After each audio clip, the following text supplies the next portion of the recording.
for our Pasig River Report.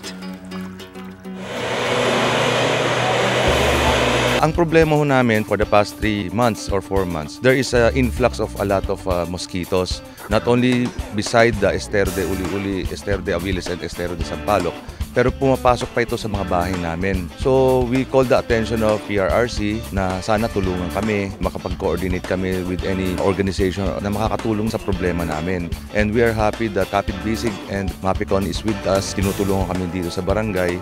Ang aming role is to control the pollution and then the mosquitoes, the pests.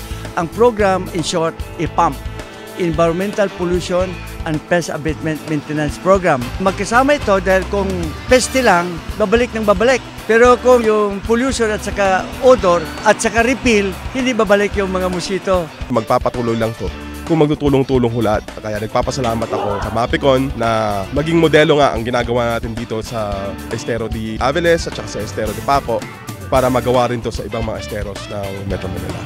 With your help, the river will flow with life again.